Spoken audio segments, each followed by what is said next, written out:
Subscribe करें SK YouTuber को और प्रेस करें इस घंटे को ताकि आप देख पाए वीडियो सबसे पहले।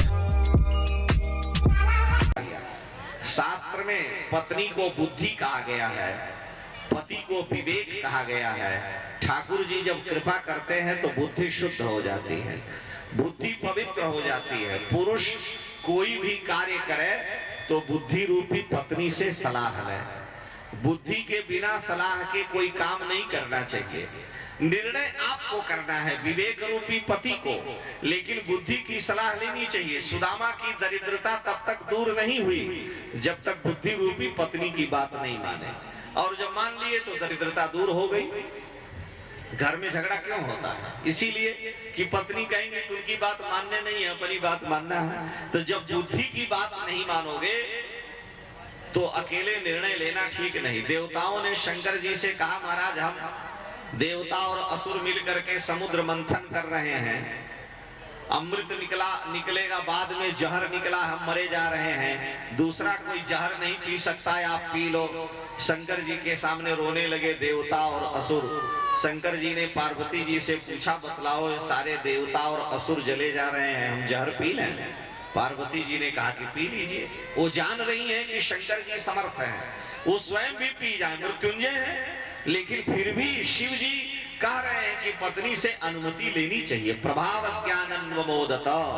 पार्वती जी जान रही है, कहा कि प्रभु जगत कल्याण के लिए परमार्थ के कारण साधन धरा शरीर, आप विष का पान करें। तो मान सहित विष खाई के शंभ भये जगदीश, और बिना मान अमृत पिए राहु कटायो शीश। भगवान ने विषपान करके जगत का कल्याण किया, पत्नी की अनुमति लेकर के ही वह कार्य किया। इसलिए बुद्धि रूपी पत्नी की सलाह आवश्यक है। मनुष्य के जीवन में बुद्धि से बिना विचारे जो कार्य किया जाएगा वो अच्छा नहीं होगा। इसलिए हमारे यहाँ कहा है कि बिना विचारे कोई भी काम नहीं करना चाहिए। छोटा या बड़ा जो कीजिए, परंतु पूर्वापर सोच लीजिए, आगे पीछे। छोटा या बड़ा जो काम कीजिए, परंतु पूर्वापर सोच लीजिए। बिना विचारे यदि काम होगा कभी न अच्छा परिणाम होगा। तो पत्नी की बात मानना धर्मशास्त्र की आज्ञा है, बुद्धि से सलाह लेनी चाहिए, निर्णय आप करें। सुदामा जी महाराज अपनी पत्नी से मिले, महल में सुख पूर्वक रहने लगे, दरिद्रता दूर हो गई, और सुदामा जी महाराज का सारा दुख दैन्य ठाकुर जी ने हर लिया। भगवान की शरण में जीव चला गया तो ठाकुर जी कृपा करेंगे, इसमें कोई दो राय नहीं है। विश्वास होना चाहिए। कौनी उसे विश्वास, बिना विश्वास के कुछ नहीं। हम लोग, आप लोग परिक्रमा करते हैं, भगवान के मंदिर में जाते हैं, हमने देखा कि हनुमान जी के पैर में दुनिया भर का अगरबत्ती खोस दिया है लोगों ने, और अब तो मुंह हाथ से मिले नहीं तो मुंह में भी इलायची दाना ठूस देते। और उसके बाद हम जा रहे थे, देखे कि कोई माँ कह रही लड़का ठीक हो जाए, कोई गई लड़की ब्याह हो जाए, हनुमान जी से 2 रुपया का अगरबत्ती दिखाए और सारी अपनी दुख दारिद्र उनके आगे हाथ जोड़ के रो रहा है। कोई कुछ रो रहा है, कोई कुछ रो रहा है। अब हनुमान जी बेचारे क्या क्या करें। अयोध्या में एक महात्मा थे, अभी भी हैं वो, तो उनका यहाँ एक महिला आई और 2 रुपया चढ़ा दी, प्रणाम की। कहीं महाराज लड़की बीमार है, ठीक नहीं हो रही है, पति की नौकरी छूट गई, आप कृपा करें, आशीर्वाद दें उनकी नौकरी लग जाए। लड़का हमारा पढ़ने में मन नहीं लगाता है, हे महाराज खेती बाड़ी में इस समय व्यापार बड़ा कम चल रहा है, कुछ कृपा करें आप। महात्मा जी ने कहा 2 रुपया उठा लो तुम। अरे महाराज आपको चढ़ा दिए। कहा नहीं, उठाओ उठाओ। अरे महाराज जी क्या आप करें? कहा ही बताओ, तुमने 2 रुपया चढ़ाया है, 2 रुपये में तुम्हारे लड़की के हम दवाई करावें, कि लड़के को ले जा करके तुमको हम पढ़ाई में लगावें, कि तुम्हारे पति के हम इलाज करावें, क्या क्या करावें? तो हमको बात याद आई कि हम लोग 2 रुपये का इलायची दाना ठाकुर जी को चढ़ा देते हैं और हाथ जोड़ के कहते हैं प्रभु लड़का ठीक हो जाए, लड़की विवाह हो जाए। अब भगवान क्या क्या करना चाहते हैं समझ में नहीं आता, और हम लोग इतने चालाक हैं कि अपने को हम बड़ा बुद्धिमान मानते हैं, ठाकुर जी को अपने से भी गोबर गणेश मूर्ख मानते हैं।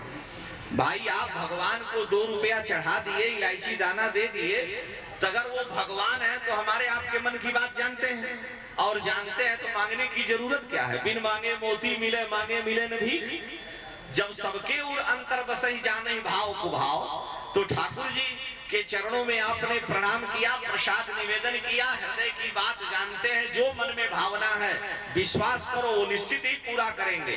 हाथ फैला के मांगने की क्या जरूरत है। मान घटे जब ही कछु मांगो, ध्यान घटे इंद्र नित जिजाए, ज्ञान घटे नर मूढ़ की संगत, पाप घटे नित हरि गुण गाए। तो मांगने से तो मान घट जाएगा, लेकिन जीव मानता नहीं है, दोनों बातें करता है। आरती करेगा तो हम लोग क्या कहते, ओम जय जगदीश हरे, तेरा तुझको अर्पण क्या लागे मेरा, है प्रभु आपकी वस्तु आपको दे दिया। बड़ा वैराग दिखाया कि ओम जय जगदीश हरे, तेरा तुझको अर्पण क्या लागे मेरा, और तुरंत वैराग खत्म हो गया, दरिद्रता की लिस्ट दिखा दिया कि सुख संपत्ति घरे आवे, दुख मिटे तन का। भगवान कहे देखो अभी वैराग दिखा रहा था कि तेरा तुझको अर्पण, अब दरिद्रता की लिस्ट दिखा रहा। तो मनुष्य ठाकुर जी को भी ये समझता है कि 2 रुपया हमने चढ़ा तो दिया, पता नहीं भगवान हमारी प्रार्थना सुने कि नहीं सुने। तो अगर वो भगवान है, परमात्मा है, दीन बंधु है, पतित पावन है, तो हम लोगों के दुख को सुनेंगे, ठाकुर जी कृपा करेंगे, विश्वास करेंगे, करिए। और अगर भगवान पर यही विश्वास नहीं है कि हमारी बात सुने ही नहीं, हमारे मन की बात नहीं जानते, तो जब हमारे आपके मन की ही बात नहीं जानते तो 2 रुपया चढ़ाना भी बेकार है। वो कैसे भगवान जब हमारे आपके मन की बात नहीं जानते। तो भगवान के आगे दृढ़ विश्वास होना चाहिए। बिनु विश्वास भगति नहीं, तेहि बिनु द्रवहि न राम, राम कृपा बिनु सपने हो, जीवन लह विश्राम। सुदामा जी को दृढ़ विश्वास है कि द्वारिकाधीश है, दीन को देत अदीन को देत, जान को देत जहान को देत, वो सबको देते हैं तो हमको भी देंगे। और ठाकुर जी ने उन पर अनुग्रह किया है। भगवान के अनन्य भक्त सुदामा जी महाराज भगवान के कृपा पात्र बने। हमें ठाकुर जी से संबंध जोड़ना चाहिए। भगवान ने नाना प्रकार की लीलाएं की। अंत में ब्राह्मणों के शाप से 56 कोटि यदुवंशियों के संहार का उपक्रम बना। उद्धव को भगवान ने गीता का उपदेश किया और उद्धव को गीता का उपदेश करने के बाद भगवान देवताओं की प्रार्थना पर अपने सारे यदुवंशियों का ऊपर अनुग्रह करते हुए अपनी नित्य लीला में प्रवेश कर गए। श्री द्वारिकाधीश भगवान की जय। राजा परीक्षित सुखदेव जी का पूजन किए, समाधिस्थ हो गए। भगवान का बड़ा अनुग्रह, समाधि में आ गए। तक्षक नाम के नाग ने परीक्षित जी के भौतिक शरीर का अंत कर दिया है। परीक्षित जी अपने स्वरूप से भगवान के स्वरूप में लीन हो गए। उनको पता ही नहीं तक्षक क्या है, उनको तो सर्वत्र भगवत दृष्टि हो गई, इसलिए उनके हृदय का वैर भाव मिट गया। भगवान के स्वरूप को प्राप्त करके परीक्षित जी भगवत धाम को चले गए। सुखदेव जी महाराज जैसे आए थे वैसे चले गए। सूत जी महाराज ने शौनक आदि महर्षियों को यह पावन प्रसंग सुनाया और बतलाया है कि हे महर्षियों, यह जो श्रीमद् भागवत महापुराण है, इसके दिव्य पावन प्रसंग को मैंने आपको सुनाया। इस भागवत का सार यही है जो मैं आप लोगों को बतला रहा हूँ। सूत जी कह रहे हैं कि नाम संकीर्तनम यस्य सर्व पाप प्रणाशनम प्रणामो दुख शमनम तम नमामि हरिम परम। भगवान के पावन नाम का संकीर्तन सारे पापों का नाश करने वाला है। भगवान के चरणों में किया गया प्रणाम जीव के सारे दुख को दूर करने वाला है। ऐसे भगवान के चरणों में हम बारंबार प्रणाम करते हैं। सूत जी महाराज ने भागवत जी की कथा को सुना करके विश्राम दिया है। हमने भी आपको 7 दिन में जैसा समय रहा सुनाया। यद्यपि जीवन की ये पहली कथा थी कि इस प्रकार से हमें सुनाना पड़ा। हमारे साथ वाले लोग हैं, वो लोग भी आश्चर्य कर रहे हैं कि कैसी कथा हुई, लेकिन क्या करें, man is the servant of time. मनुष्य परिस्थितियों का दास होता है और परिस्थितियां ही ऐसी थी कि हम कुछ कह ही नहीं पाए। कहने को बहुत कुछ था। भगवान के 2 दिन वैसे ही चला गया लाउड स्पीकर की व्यवस्था में। आज जो हम आते थे तो तुरंत गड़बड़ा जाता था। आज भी जो पैर रखे तुरंत गड़बड़ा गया। तो देख लिया कि बाबा ये शनिचर बन गया, अब चुप हो जाओ। आधा घंटा बाद फिर ठीक हुआ। तो रोजे ये गड़बड़ी चलती रही। इसलिए अपनी इच्छा के अनुसार आप सबकी हम सेवा नहीं कर पाए। भागवत जी की कथा जैसा हम अपने मन के अनुसार चाहते थे वो नहीं हो पाया। तो इसमें हम किसी का दोष नहीं मानते, हम अपना ही दोष मानते हैं कि मेरा दुर्भाग्य रहा कि ठाकुर जी इस भूमि में हमसे जो सेवा लेनी चाहिए थी वो नहीं ले पाए। तो भगवान के चरणों में हम प्रार्थना करते हैं कि हे प्रभु, यदक्षर पदम भ्रष्टम मात्रा हीनम चद भवेत् तत्सर्वं क्षम्यताम देव प्रसीद परमेश्वर। आपके श्री चरणों में शास्त्रों का अध्ययन करने के बाद भी हम भागवत जी की वह वाक पुष्पांजलि नहीं समर्पित कर पाए जिस रूप में समर्पित करनी चाहिए थी। इसलिए हे नाथ, हम आपसे क्षमा प्रार्थी हैं अपने गुण दोषों के लिए। आप सबका हम अभिनंदन करते हैं कि आपने 7 दिन तक यथा समय हमारे जैसे व्यक्ति की वाणी को सुनने का प्रयास किया। जो कुछ भी बन पड़ा, समय की अल्पता में हमने कुछ स्पर्श कर दिया। मन जब मेरा ही नहीं संतुष्ट है तो आप कितने होंगे मैं नहीं कह सकता, लेकिन जो कुछ भी बना ठाकुर जी ने निमित्त सबके वही हैं, जिससे जितना चाहते हैं करवाना, कहवाना, सुनवाना उन्होंने कराया। इसलिए हम उनके चरणों में अपनी वाक पुष्पांजलि, हमारे सहयोगी लोग भी बेचारे खाली बैठे रह गए, उनका भी, उनके द्वारा भी आप सबका पूर्ण रूप से जो है मनोरंजन और ठाकुर जी की सेवा नहीं बन पाई। जिस प्रकार से जैसे जिस कोटि के कलाकार हैं वो यहाँ पर उसका अपनी ओर से पूर्ण प्रदर्शन और सेवा नहीं कर पाए, लेकिन फिर भी भगवान की लीला सबके लिए थी, हम लोगों के लिए भी है। यज्ञ नारायण भगवान के चरणों में हम अपनी वाक पुष्पांजलि समर्पित करते हैं। आप सबसे कथा में जहाँ कहीं भी मंडूकम पुतन न्याय न चल करके हमने कथा को विश्राम दिया, दोष बना, उसके लिए क्षमा प्रार्थी। और जो लोग भी यहाँ पर पधारे समस्त संत महात्माओं का हम वंदन अभिनंदन करते हैं। इस पावन यज्ञ के यज्ञाध्यक्ष आदरणीय श्री देवेंद्र दास जी महाराज, जिन्होंने लंबे काल तक यहाँ पर रह करके जाड़ा गर्मी बरसात को सहन किया और अपनी तपस्या साधना के परिणाम स्वरूप आप इतने लोगों को एक सूत्र में जोड़ा। आप गुण की ओर दृष्टि डालिए, उस महापुरुष ने कितना श्रम किया, आप सबको यहाँ एकत्रित किया, आपके धन का सदुपयोग करवाया, दुरुपयोग नहीं करवाया। धर्म के लिए अगर धन खर्च होता है तो वह उत्तम है। महात्मा अगर धन खर्च कराते हैं तो मंदिर के लिए, यज्ञ के लिए, संतों की सेवा के लिए, तो आपके धन का सदुपयोग हुआ।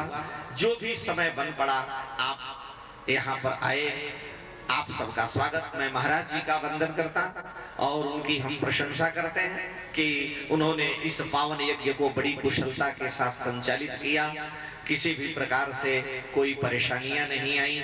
इस यज्ञ में संचालक के रूप में यज्ञ के आदरणीय श्री त्यागी जी महाराज ने, जिनकी वाणी बड़ी विलक्षण है, जो वाणी के जादूगर हैं, बड़ी सुंदर भाषा में संचालक, और आप सबको यत्र तत्र जा करके कथा रस के माध्यम से आपके चित्त का आकर्षण किए, यहाँ पर ले आए। हम त्यागी जी महाराज का भी वंदन अभिनंदन करते हैं। हम अपने सारे सहयोगियों का भी जो है वंदन अभिनंदन करते। इस प्रकार से आप सबकी सेवा में अपनी वाक पुष्पांजलि समर्पित करते हुए यहीं पर हम कथा को विश्राम देते हैं, क्योंकि जितना भी बढ़ता जाएगा समय अल्प है और हम लोगों को जाना भी है। तो इस समय यहीं पर कथा का विश्राम, भगवान के पावन नाम का स्मरण, फिर आरती प्रसाद लेकर आप पधारेंगे। श्री राधा माधव भगवान की, श्री वृंदावन बिहारी लाल की, श्रीमद् भागवत महापुराण की, श्री सुखदेव जी महाराज की, श्री परीक्षित जी महाराज की। जय जय श्री राधे श्याम।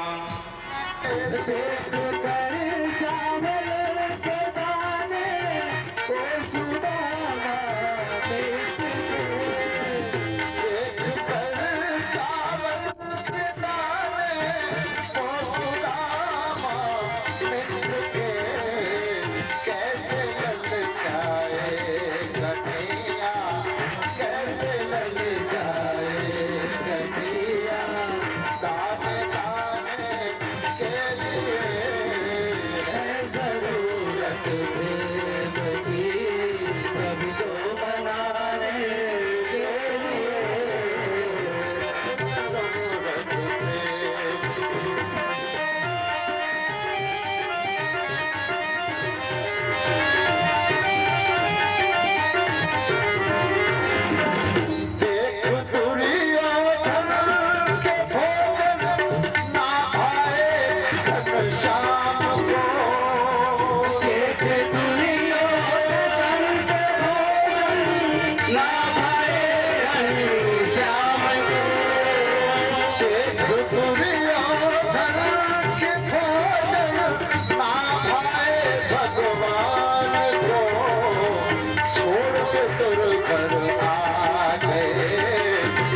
भगवान के संकीर्तन में इस प्रकार बैठने में बहुत दोष लगता है।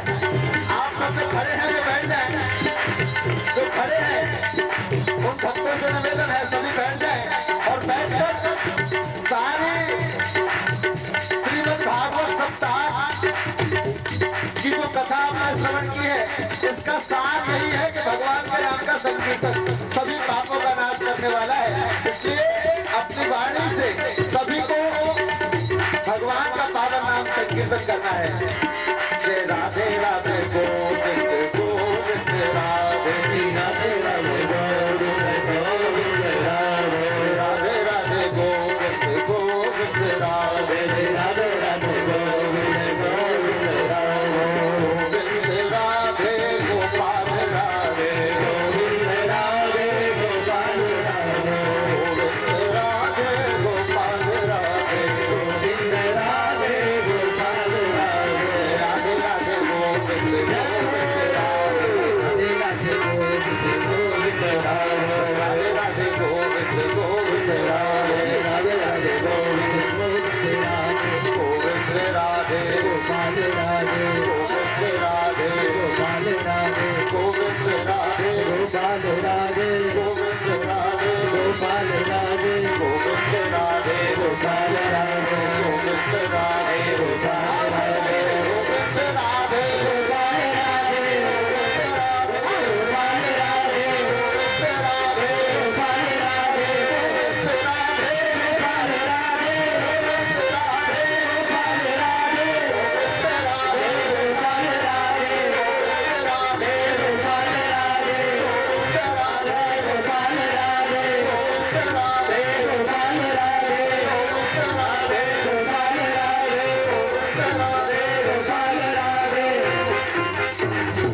श्री राधा गोविंद भगवान की जय। श्री हनुमान जी महाराज की श्री यज्ञ नारायण भगवान की जय।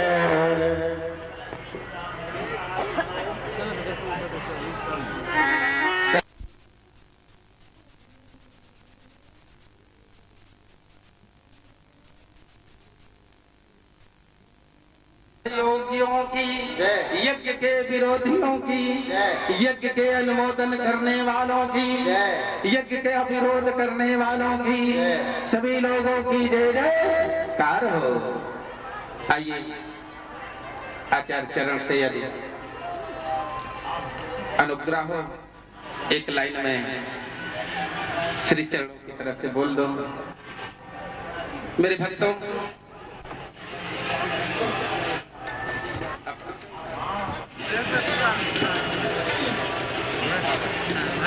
प्रेम से बोलिए हनुमान जी महाराज की जय। मेरे भक्तों मैं आपसे निवेदन कर रहा था आचार्य चरण अगर एक दो दिन तक और विराजते हमको कथा का और आनंद मिलता। लोगों ने कहा महाराज श्री आप लोग जाकर के आचार्य जी से डॉक्टर साहब से आप लोग निवेदन करेंगे तो रुक जाएंगे महाराज श्री और हम लोगों को कथा का समय और मिलेगा। लेकिन मेरे स्नेहिल भक्तों मैं जानता हूँ आचार्य चरण की व्यस्तता इलाज चाहते के भी नहीं रुक सकते। उसी में एक लाइन मैंने बनाई है, सुनना जरा ध्यान से। आचार्य चरण की तरफ से मेरी तरफ से नहीं है।